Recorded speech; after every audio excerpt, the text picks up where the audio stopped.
스페인의 사망자가 중국의 사망자를 추월했고 이탈리아의 사망자도 훨씬 추월했습니다. 어떻게 유럽의 대국인 스페인이나 이탈리아에서 코로나 사망자가 중국을 추월할 수 있냐? 물론 중국이 속이고 있다는 것은 그냥 여기서는 이야기하지 맙시다. 공식 통계로만 이야기합시다. 자, 이탈리아의 코로나의 지금 사망률이 10.1%입니다. 그런데 독일은 지금 0.6%예요. 자, 한국이 지금 1.5% 정도 나오고 있습니다. 자, 그러면 독일은 왜 이렇게 나아진가? 자, 이 부분에서 봤을 때 독일의 공공의료 시스템을 꼽고 있습니다. 그러면 이탈리아나 스페인은 공공의료가 아니냐? 거기도 그런 걸 표방하고 있죠. 영국도 공공의료를 표방하는데 지금 사망률이 5%에 육박하고 있습니다. 그러면 독일의 공공의료는 왜 저러냐? 독일은 모든 국민에게 보장률이 높은 공공의료보험 혜택을 제공하고, 자, 그래서 국민이 매년 17번의 병가를 내지만 실직할 위험이 없을 정도로 이 고용 보호율도 높은 나라입니다. 그러니까 병원에 가기 위해 1년에 17번을 병가를 낸다.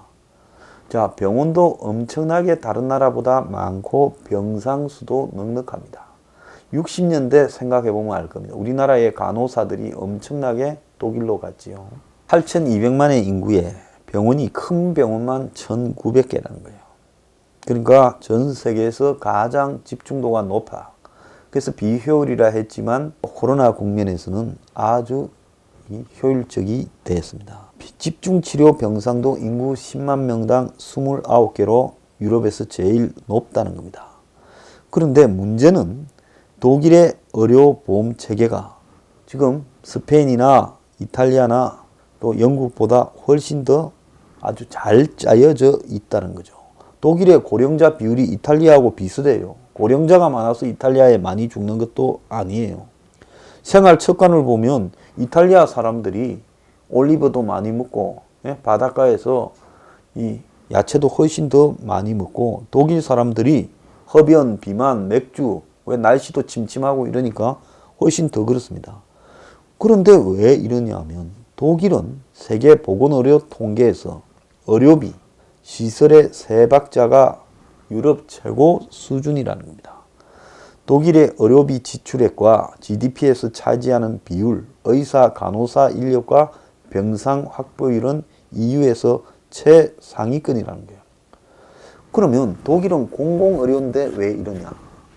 유럽의 일상적인. 좀 달라요. 독일은 1인당 보건의료 지출이 2015년 통계로 3,400유로. EU에서 둘째로 높고 EU 평균보다 43%가 높다는 겁니다. 그래서 GDP 대비 의료비 비율이 11.2%나 된다는 겁니다. 유럽 평균보다 1.3%나 높다는 거예요. 자, 그런데 독일 의료비의 85%는 공공재정이고 개인 부담은 12.5%라는 거예요.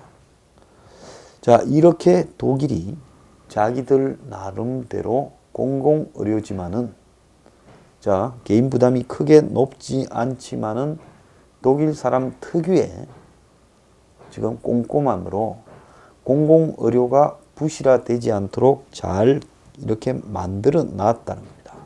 자, 이탈리아는 1인당 의료비 지출이 2,500유로로 EU 평균보다 10%, 독일보다 26%나 작다라는 겁니다. 자, GDP 대비 의료비는 9.1%로 독일보다 2.1%나 낮다라는 겁니다. 독일의 이 병상이 10만 명당 813개가 있습니다. EU 최다예요. 자, 그래서 이렇게 독일이 지금 전염병이 났을 때도 대응할 수 있는 의사, 간호사 이런 비율이 풍부하다는 겁니다. 얼마나 풍부하냐? 인구 1000명당 의사가 EU 평균이 3.6명인데 독일은 4.25명이고 이탈리아는 3.99명이라는 거예요. 간호사도 1000명당 8.4명이라는 겁니다. 그런데 문제는 뭔가 하면, 자, 이런 숫자도 풍부하지만은 이 사람들의 보수나 질적 수준도 매우 높다는 겁니다. 병원 근무 의사 숫자가요, 2004년보다 그 10년 뒤에 4만 명쯤 늘어났어요. 왜 그런가 하면 이 진단 결과에 따라서 수가를 다르게 해서 의사한테 인센티브를 줘서 보장을 해 주는 겁니다. 자, 그런데 독일이 이제 영국 같은 그런 보편적 의료 복지를 하면서도 더 내고 더 많은 서비스를 받는 사적 보험도 허용하고 있는 거예요. 독일의 건강보험은 법적으로 강제하는 의무보험, 한국의 지금 건강보험 제도 같은 것과 사적 보험으로 이렇게 나누어지는데, 한국은 급여나 수입에 비례해서 보험료를 내고 또 모든 가입자가 똑같은 서비스와 보험 혜택을 받고 있지요. 자, 그런데 독일은 이와 달리 기본 의료를 추가 비용 없이 제공하는 법적 강제 보험과 더 많은 보험료를 받고 더 폭넓은 서비스를 제공하는 사적 보험이 경쟁 관계에 있다라는 겁니다. 자, 한국에도 보면 의료보험을 굉장히 많이 내는 사람들이 많은데 이 사람들이 불만이 많아요. 그런데 독일은 1년에 한국 돈으로 한 8천만 원 이하의 급여를 받는 봉급생활자는 의무적으로 지금 강제보험에 들어야 되고, 그 이상의 높은 급여를 받는 사람은 이 사적보험과 강제보험 중에 선택을 할 수 있는 겁니다. 자, 사적보험을 선택한 사람은 법적 강제보험료보다 더 많은 보험료를 내는 대신에 더 나은 서비스를 보장을 받는다는 겁니다.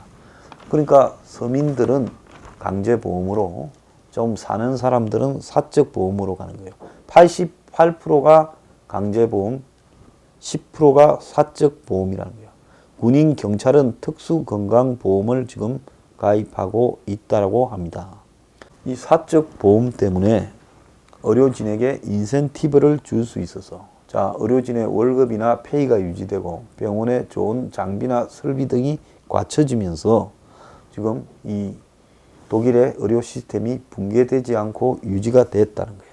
물론 이 코로나가 장기적으로 가면 독일도 이탈리아처럼 될 수밖에 없다. 또 이탈리아는 노인들만 주로 검사했다, 검사 능력이. 근데 독일은 검사 능력이 좋아서 다 젊은 사람까지 검사하니까 이렇게 사망률이 차이가 난다, 이런 말도 있지만은, 중요한 거는 의료 평등을 보장하는 선진국에 지금 의료 지옥 현상이 벌어지고 있다는 겁니다.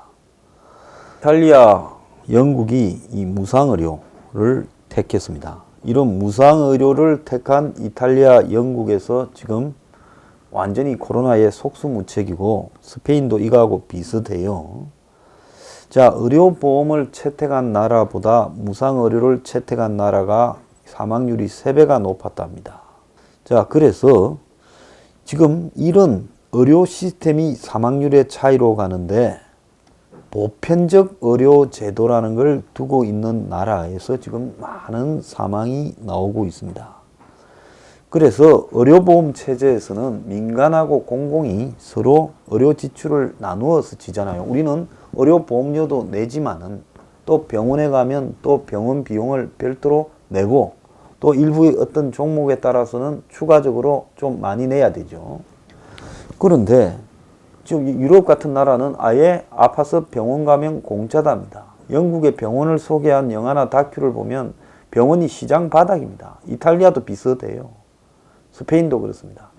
그러니까 스페인 같은 경우에 이번에 이 스페인은 땅덩어리가 한국보다 월등하게 넓잖아요. 그러니까 외딴 데 있는 요양원 같은 데에, 요양병원에 거기에 있는 민간인 그냥 이 도와주는 요양보조원들이 다 도망을 가버렸어요. 코로나가 유행하니까 이 노인들이 걸리지 않았나. 버리고 도망을 가버리니까 그 사람들이 상당수가 죽고 일부가 시체 속에 살아있는, 그래서 특수부대가 가가지고 구출하는, 그래서 수백 명씩 죽어간다라고 지금 보도가 나오고 있습니다. 자, 이탈리아, 스페인 이런 데서는 지금 시신을 못 치워서 아이스링크에 성당에 그냥 쌓아놓고 있다.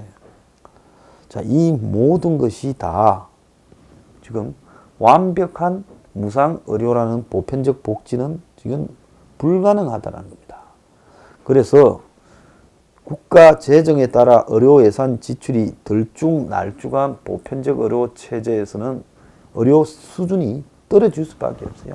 인력의 자질도 떨어지고 병원의 장비나 시설 또 병상 이런 부분에서 현저히 전염병이나 이런 특수한 상황이 왔을 때 대응할 수 있는 능력이 떨어지는 거예요.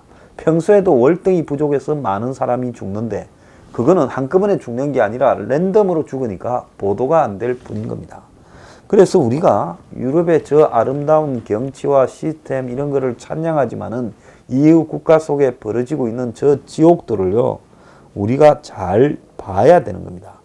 그래서 문제는 이 문재인 케어가 기조를 확실히 바꿔야 된다. 문재인은 지금 민간과 공공이 기묘하게 잘 균형을 이루고 있는 한국식 의료보험 체제를 허물고 그야 말고 보편적 의료로 간다면서 보장률을 높여주겠다는 게 문재인 케어 아닙니까? 그래서 뭐도 뭐 2인실도 싸게 해준다, 1인실도 싸게 해준다, 그리고 뭐 간병인도 그냥 대준다부터 시작해서 MRI와 CT도 무슨 이제는 헐값이다. 난리가 나고 있지 않습니까? 병원마다요. 자, 이 병원이라는 부분은 아주 못 사는 사람은 국가에서 기초생활 수급하듯이 정부에서 대줘야 되지만 나머지는 자기 수준에 맞게 이 국민건강보험제도로 가야 되는 거예요. 그리고 차라리 소득이 높은 사람은 개인보험으로 독일식으로 하는 게 저는 맞다고 봅니다. 자, 그렇지만은 병원 시스템은 영리병원이나 뭐 공공병원이 이래 따로 두어서는 안 되고 영리병원은 절대로 허용해서는 안 되고 공공병원에서 좀 고급스럽고 비싼 서비스를 받는 사람 또 일반 시스템으로 가는 그거는 많이 내는 사람이 서비스를 좀 더 받게 해주는 형태지요. 지금 한국의 의료보험 보세요. 의료보험료 많이 낸다고 서비스를 더 받습니까? 아니죠. 거의 세금처럼 의료보험료를 받고 있는데 이 부분도 좀 개선했어요. 그래서 지금 기묘하게 세계에서 유례없는 의료보험과 병원 시스템을 갖췄다. 이거 제가 수도 없이 이야기했어요. 여기에 문이 손을 대어서 지출을 폭정시키고 또 의사들이 반발하고 동네 병원이 무너져가고 그래서 대형 병원, 중급 병원, 작은 동네 병원으로 구성되어 있는 이 시스템이 무너지고 대형 병원으로 몰리고 그러면서 한편으로는 원격 의료나 영리병원을 허용해 주려고 계속 시도하고 심지어 코로나 와중에서도 또 영리병원이에요.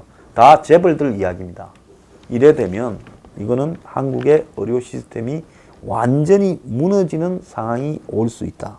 그래서 지금 한국의 공공과 민간의 이 균형을 이루고 있는 의료 시스템을 문재인 케어로 망치고 있는데 이거 여기서 스톱하고 다시 원상 복귀되어야 된다. 제가 이 우한폐렴 국면에서 이 이야기를 반드시 하고 싶습니다. 자, 지금 유럽에서 벌어지는 저 지옥도 그간에 우리는 남의 그냥 그럴싸한 면모 일부만 옮겨가지고 영국의 내셔널 헬스케어라든지 이런 부분이 굉장히 무상 의료다 이렇게 이야기를 하지 영국의 세금이 얼마가 되는지는 말 안 합니다. 세금이 보험료 이런 것까지 합치면요 40몇 %가 됩니다. 그렇게 세금을 많이 내고요 질은 아주 허접하게 대접받고 있습니다. 자, 그런데 이런 시스템이 의사 수준들이 하도 낮아서 흑인 아니면 주로 뭐 인도, 파키스탄 사람들이 많아요. 동구권에서 왔거나. 그러니까 지금 이런 사태가 벌어지니 속수무책으로 영국, 스페인, 이탈리아 다 무너지는 거예요. 자, 유럽 중에서 북유럽의 꼼꼼한 나라들 여기만 지금 버티고 있어요. 자, 아시겠습니까? 자, 한국도 지금까지 의료 시스템으로 버티고 오고 있어요. 이 훌륭한 시스템을 손을 대지 말길 바랍니다.